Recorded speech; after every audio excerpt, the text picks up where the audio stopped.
नमस्कार विद्यार्थी मित्रांनो, गोष्ट अरुणिमाची या पाठात पुन्हा एकदा तुमचे स्वागत।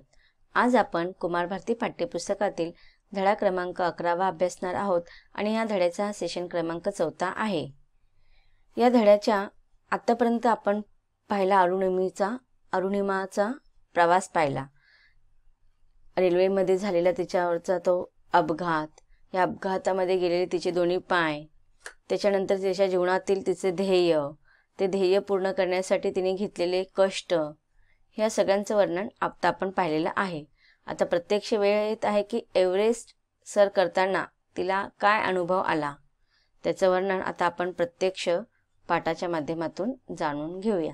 अरुणिमा सांगते की जेव्हा ती गिर्यारोहणावरती प्रशिक्षण घेताना वरती चढायचा प्रयत्न करायची, पण त्या पायाची जे काही तिची पुढचा पंजा जो होता तो तिथे स्थिर राहत नव्हता आणि उजव्या पायाची हाडे एकत्रित राहण्यासाठी जो स्टीलचा रॉड घातलेला होता, त्यामुळे जरा तरी दाब पडला तरी तिला तीव्र वेदना होत होते आणि त्या वेदनांचे झटके अत्यंत जोराचे असायचे।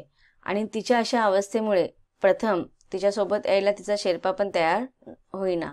साहजिकच आहे, जिथे अव्यंग धडधाकड माणसे गिरिभ्रमण करण्यास धजत नाहीत तिथे माझी काय कथा। आता ती सांगते की स्वाभाविक आहे, कोणताही शेर्पा तयार होणार नाहीच तिच्या ह्या अवस्थेकडे पाहून, कारण की अव्यंग म्हणजे जो अपंग नाही असा व्यक्ती, धडधाकड असलेला व्यक्ती बरोबर गिरिभ्रमण करण्यासाठी सुद्धा कोणी यायला तयार होत नाहीत सहजासहजी। त्याच्यात अरुणिमाची ही दुर्दशा पाहून कोण सहजासहजी तयार होणार आहे। पण माझ्या घरच्या लोकांनी माझ्या शेर्पाचे मन वळवले आणि मग तिथून पुढे सुरू झाले क्षणोक्षणी आव्हानांना भिडणारी जोशपूर्ण अशी 52 दिवसांची एक रोमांचकारी लढाई। मग बघा, तिच्या घरच्यांनी त्या शेर्पाला तयार केलं, तो तयार झाला आणि मग पुढे अजून पण जोशपूर्ण अशी आव्हान तिच्या जीवनामध्ये येत होती आणि ती 52 दिवसांची रोमांचकारी लढाई लढण्यासाठी सज्ज झालेली आहे। प्रत्येक गिर्यारोहकाला शिखरापर्यंत पोहोचण्याआधी 4 बेस कॅम्प्स करावे लागतात। आता इथे बघा, गिर्यारोहण ह्या शिखरापर्यंत जाण्यापर्यंत गिर्यारोहकाला त्या शिखरापर्यंत पोहोचण्यासाठी काय टर्म्स असतात, काय कंडिशन असतात, त्याबाबत ती सांगत आहे की प्रत्येक गिर्यारोहकाला एव्हरेस्टपर्यंत पोहोचण्यापूर्वी 4 असे बेस कॅम्प्स करावे लागतात। एकदा का तुम्ही हे कॅम्प्स 4 ला पोहोचलात की मग त्याच्यानंतर पुढचा जो तुमचा प्रवास असतो तिथून शिखर 3500 फुटांवर आहे, म्हणजे टप्प्याटप्प्याने तुम्हाला तो प्रवास करायचा असतो। पण जास्तीत जास्त मृत्यू याच टप्प्यात होतात, म्हणून याला डेथ झोन म्हटले जाते। आता इथे सांगितलेलं की 4 नंबरचा जो कॅम्प आहे तिथे पोहोचल्यानंतर पुढचा जो टप्पा आहे तो अत्यंत अवघड असा टप्पा असतो की तिथे इथपर्यंत 4 कॅम्पपर्यंत गिर्यारोहक सहजासहजी तो कसा तरी पूर्ण करतातच, पण त्याचा पुढचा जो टप्पा आहे, त्याच्या पुढचा जो कॅम्प्स आहे तो पूर्ण करताना अनेक जण मृत्युमुखी पडतात। त्या टप्प्यामध्येच त्यांचा मृत्यू होऊन जातो, म्हणून त्या कॅम्पला नाव दिलेलं आहे डेथ झोन। मला तुम्हाला सांगावंसं वाटतं की 4थ्या बेस कॅम्पला पोहोचेपर्यंतही आधीच्या कॅम्प्समध्ये मी माझ्या सहकारी गिर्यारोहकांमध्ये नेहमीच पुढे असे। इतके पुढे की लोक विचारत, मैडम हर बार आप हमसे आगे रहते हो, आखिर खाते क्या हो भाई। मी अपंग, त्यात मुलगी, म्हणून कसल्याही प्रकारची सवलत किंवा सहानुभूती नको होती मला। कदाचित याच विचारांचं प्रतिबिंब माझ्या कृतीतून उमटत होतं। तर बघा, एक आशावादी अशी गोष्ट त्यांच्या जीवनामध्ये घडत होती आणि ती म्हणजे त्यांच्या जीवनामध्ये जे काही ध्येय प्राप्त करण्यासाठी जी काही जिद्द होती, ती जिद्द त्यांच्यामध्ये उत्तुंग भरलेली होती। आणि त्या सांगतात की ह्या 4थ्या बेस कॅम्प पर्यंत पोहोचेपर्यंत जेवढ्या पण आधीच्या कॅम्प्समध्ये जितके पण तिच्या बरोबर स्पर्धक होते, सहकारी गिर्यारोहक तिच्याबरोबर जे पण होते, इतर जे स्पर्धक होते, तर त्या स्पर्धकांच्या त्या चारही कॅम्पमध्ये ती सर्वांच्या पुढेच असायची। आता बाकी जे गिर्यारोहक स्पर्धक होते ते धडधाकड होते, कोणतेही अव्यंग सगळे होते, त्यांच्यामध्ये एकमात्र फक्त अरुणिमाच फक्त अपंग होती. पण ह्या सर्वांमध्ये ती अपंग असून सुद्धा सगळ्यांच्या त्या पुढे नेहमी असायची. आणि त्यामुळे सगळे तिला विचारायचे की तुम असं काय खातात, आप क्या खाते हो, की आप में इतनी ताकद आती है, इतनी स्फूर्ती आती है. तर ती म्हणते की ही जी काही प्रेरणा होती, ही काही स्फूर्ती माझ्यामध्ये होती, ती म्हणजे की मी एक अपंग मुलगी आहे आणि त्यात मी मुलगी आहे. ह्या 2 गोष्टींमुळे मी कमजोर पडू नये, कोणी मला माझ्याकडे सहानुभूतीने पाहू नये किंवा मला कोणत्याही प्रकारची सवलत मिळू नये, ह्याच विचारांनी कदाचित माझ्या कृतीमधून ही सगळी स्फूर्ती दिसून येत होती. म्हणूनच इतर धडधाकड आणि अव्यंग असणाऱ्या गिर्यारोहक सहकारीमध्ये त्या सर्वांच्या पुढेच होत्या. पुढे त्या सांगत आहे की डेथ झोनची चढाई सुरू झाली. जिकडे तिकडे मृतदेहांचा खच पडलेला, हाड गोठवणारी थंडी, मृत्यूचं जवळून दर्शन होत होतं. आता इथे त्या सांगत आहे की जेव्हा त्या डेथ झोनची चढाई करत होत्या तर जिकडे तिकडे याच्या आधी 4 झोनपर्यंत आलेले जेवढेही गिर्यारोहक होते ते डेथ झोनच्या त्या कॅम्पमध्ये जातानाच त्यांचा मृत्यू होत होता. आणि त्यावेळेस मृतदेहांचा अक्षरशः खच लागलेला होता. एकावरती एक असे मृतदेह पडलेले होते. अशा क्षणाला बघा, जेव्हा आपण प्रत्यक्ष हे पाहतो तेव्हा कुठेतरी आपली हिंमत खचते, कुठेतरी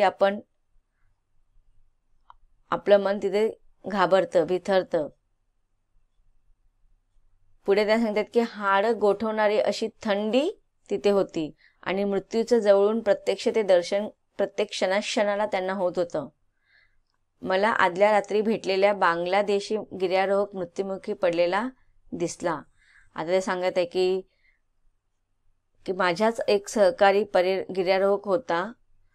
पहिल्या दिवशीच त्यांची भेट झालेली होती आणि असा तो बांगलादेशी गिर्यारोहक त्यांच्यासमोरच मृत्युमुखी पडलेला त्यांना पाहायला मिळाला. आणि जेव्हा त्यांनी ते पाहिलं तेव्हा त्या म्हणतात की पोटातून उसळून वर येणाऱ्या भीतीला मी आवर घालत होते, की त्यांच्या मनामध्ये भीती आता वरती उफाळून येत होती. आणि हे सगळे मृतदेहांचे ते पडलेले त्यांचे शरीरांचे मृतदेह आणि त्या ओळखीचा पहिल्याच रात्री भेटलेला बांगलादेशी गिर्यारोहक मृत्युमुखी पडलेला पाहिला तेव्हा त्यांच्या मनामध्ये, त्यांच्या पोटामध्ये भीती पाहायला येत होती.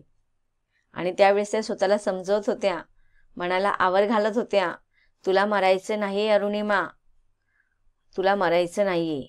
अंतर्मनाला वारंवार मी हेच बजावत होते. खरं सांगते, आपलं मन जसं सांगतं तसंच अगदी तसंच आपलं शरीर वागतं. तर बघा, इथे सुद्धा त्यांनी शरीरापेक्षा मनाला अधिक महत्त्व दिलेलं आहे. म्हणून ते सांगतात की जरी मी शरीराने अपंग होती पण मनाने मी अपंग झालेली नव्हती. शरीराने मी अपंगत्व जरी झाली होती तरी माझं मन खचलेलं नव्हतं. तिचं अंतर्मन तिला वारंवार सांगत होते की अरुणिमा, तुला मरायचं नाही, तुला पुढे जायचंय, तुला पुढे जायचंय. आणि ज्यावेळेस तिचं मन असं तिला आवर्जून सांगत होते तेव्हा ती म्हणते की माझं मन मला जसं सांगत होतं तसंच माझं शरीर मला साथ देत होतं. मग पुढे ते सांगतायत की 21 मे 2013ला चढाईचा अगदी शेवटचा टप्पा आला. अरुणिमा, तुझा ऑक्सिजनचा साठा अतिशय कमी झालाय, आत्ताच मागे फिर, एव्हरेस्ट तू पुन्हा चढू शकशील, शेर्पा कळकळीने बजावत होता. आता बघा, अशा रीतीने ही कालावधी वाढत चाललेली होती. जवळजवळ 51-52 दिवस हा प्रवास तिला करायचा होता. आणि ह्या प्रवासामध्ये जेव्हा गिर्यारोहकांना पर्वत शिखरांवरती जायचं असतं त्यावेळेस तिकडचं ऑक्सिजनचं प्रमाण फार कमी असतं आणि त्यावेळेस त्या ऑक्सिजनचा साठा त्यांना आपल्या पाठीवरती घेऊन तो सर करायचा असतो.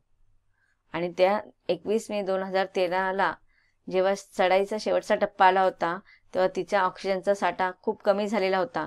म्हणून तिचा शेर्पा तिला सारखा आवर्जून विनंती करत होता, कळकळीने तिला बजावत होता की अरुणिमा, तुझ्याजवळ ऑक्सिजनचा साठा फार कमी आहे, तू आत्ताच मागे फिर, कारण की जगशील, वाचशील तर तू पुन्हा एव्हरेस्ट चढू शकशील. तू डेथ झोनमधून जरी बाहेर पडलेले आहेस पण ऑक्सिजन अपूर्ण असल्यामुळे कदाचित तुला तुझे प्राण गमवावे लागतील. आणि जर तुझे प्राण गमवलेस, तू जर जिवंतच नाही राहिलीस, तर तू एव्हरेस्ट कशी चढणार? त्याच्यापेक्षा तू आत्ताच मागे पोहोच. जिवंत राहिलीस तर तू नंतर पुन्हा एव्हरेस्ट चढू शकशील. शेर्पा तिला कळकळीने विनंती करत होता.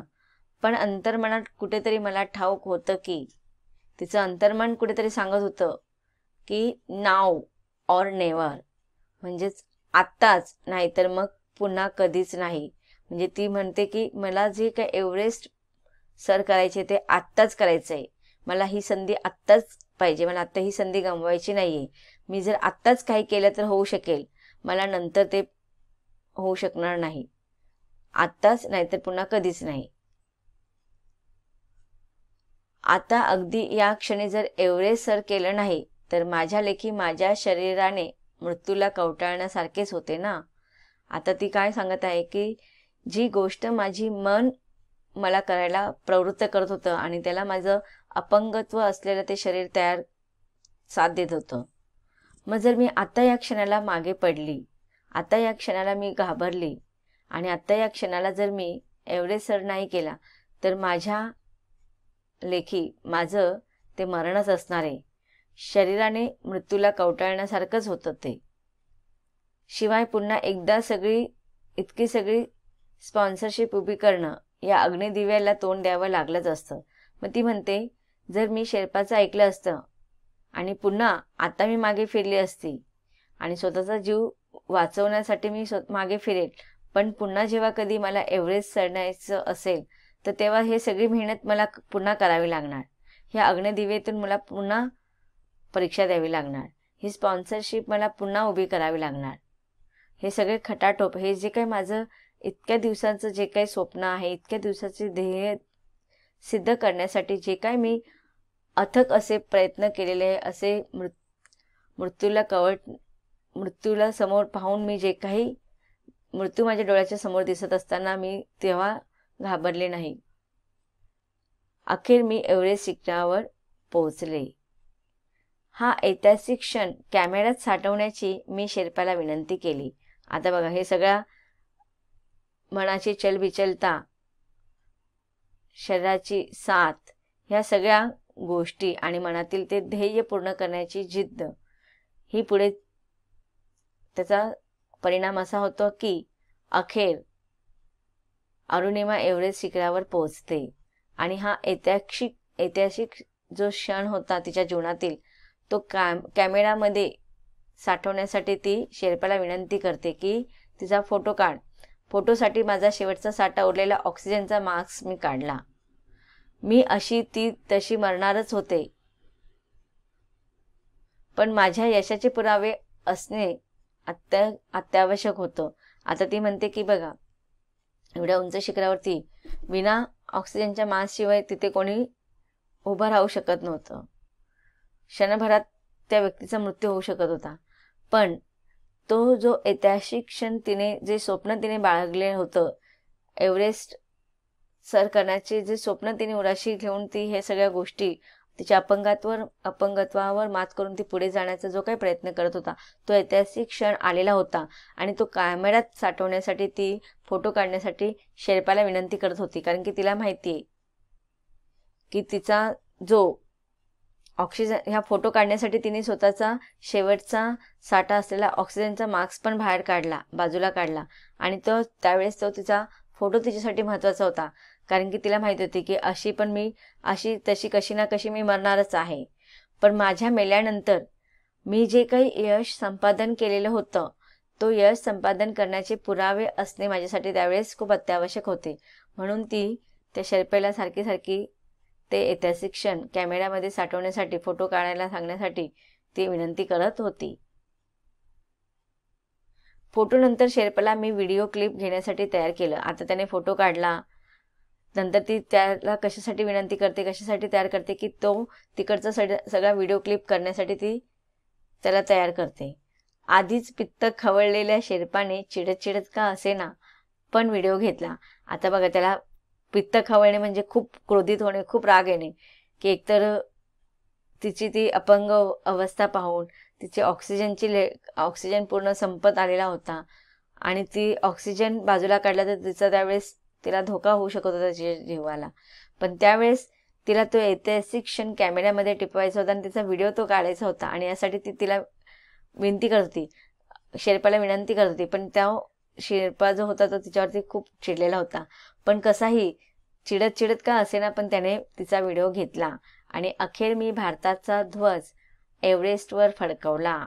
आणि तिच्या मनातील जो एव्हरेस्ट होता तो तिने वास्तविक रूपाने माउंट एव्हरेस्ट सर करून दाखवला होता. आणि आपल्या विजयाचा तो पताका, आपल्या विजयाचा ध्वज, भारताचा ध्वज तिने त्या एव्हरेस्टवरती फडकवून तिची विजय झाल्याची घोषणा करून टाकली होती.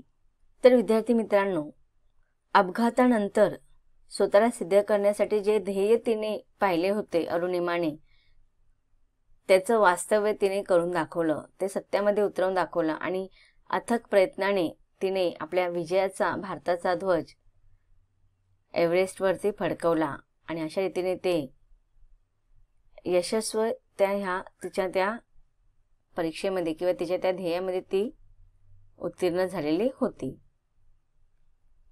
आपल्या या सफलतेचं वर्णन ती करत आहे आणि त्याचा अभ्यास आपल्याला पुढच्या भागामध्ये अभ्यासाचा आहे. धन्यवाद.